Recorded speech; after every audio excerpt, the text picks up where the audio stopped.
Anyone who's ever studied for the IELTS test knows that feeling, right? The writing section can feel like a total black box. You write your best essay, you get a score back, but you're never quite sure why you got that score. Well, today we're going to change that. We are cracking the code. So what is it? What really separates a Band 6 essay from a Band 8? Is it some kind of magic? A secret trick? Nope. In fact, the answer has been right there in front of us the whole time. It is all laid out in the official IELTS Band Descriptors.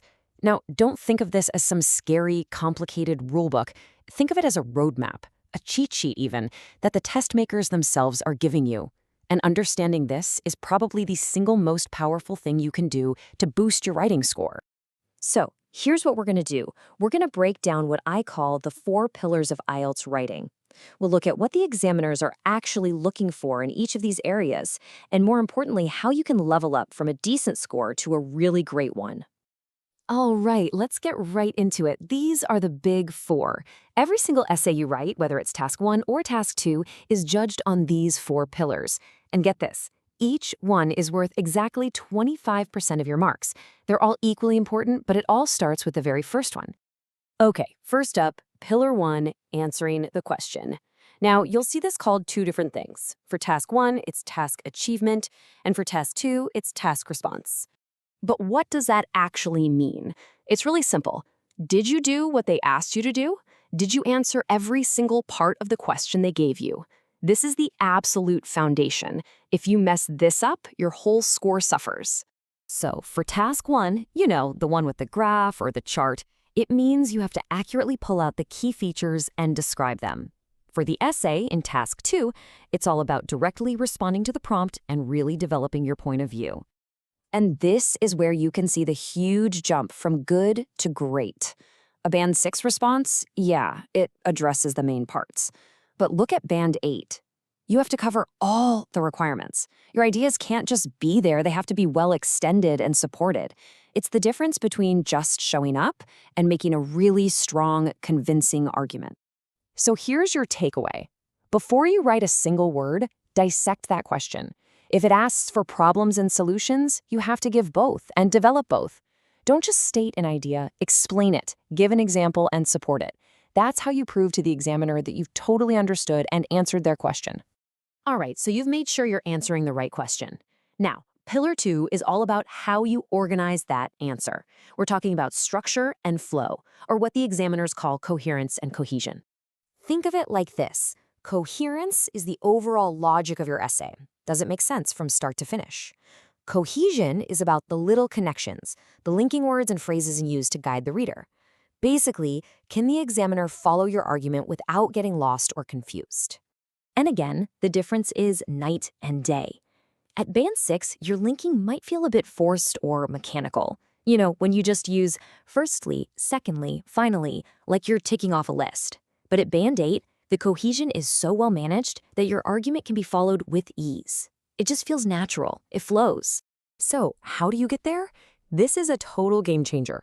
Spend 2 minutes planning before you write. Seriously, just decide what the main point of each paragraph will be. This one simple step ensures your paragraphing is logical and helps you connect your ideas in a much more sophisticated way.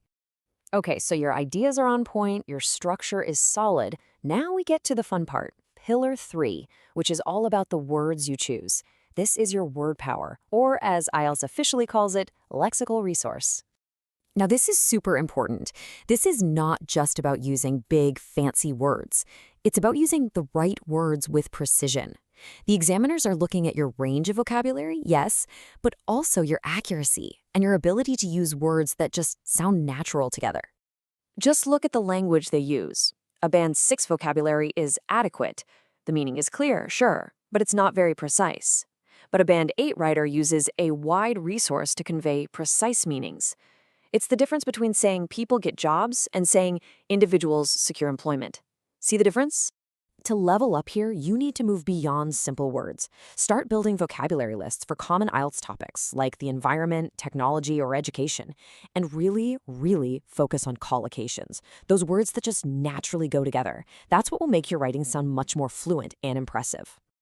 And finally, we get to the foundation holding this whole thing together. Pillar 4, your grammar. The official name is grammatical range and accuracy. Notice there are two sides to this coin. Range means you can use a mix of different sentence structures, not just simple ones, but complex ones too. And accuracy means you can do it correctly without making a bunch of mistakes that confuse your reader. You have to show them you can do both. And the progression here is all about control and confidence. At Band 6, you might be trying to use complex sentences, but your flexibility is a bit limited, and some errors are popping up. By Band 8, you're using a wide range of sentence structures. And here's the key. The majority of sentences are error-free. That's what signals to the examiner that you really have command of English grammar. So how do you improve? Practice, practice, practice. And here's a golden rule. A perfectly accurate simple sentence is always, always better than a complex one that's full of errors. So aim for complexity, but prioritize accuracy. And please leave yourself a minute or two at the end just to proofread.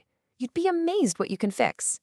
So there you have it, the 4 pillars that every high-scoring IELTS essay is built upon. The mystery is gone. You now know exactly what the examiners are looking for. So let's just quickly recap the path forward. This is your roadmap. It all works together. A fantastic vocabulary won't save you if you don't answer the question. Perfect grammar is useless if your ideas are all over the place. You have to focus on building all 4 pillars together to see your score really climb. You now have the same roadmap the examiners use. You've cracked the code. So I want you to take a moment and think honestly about your own writing.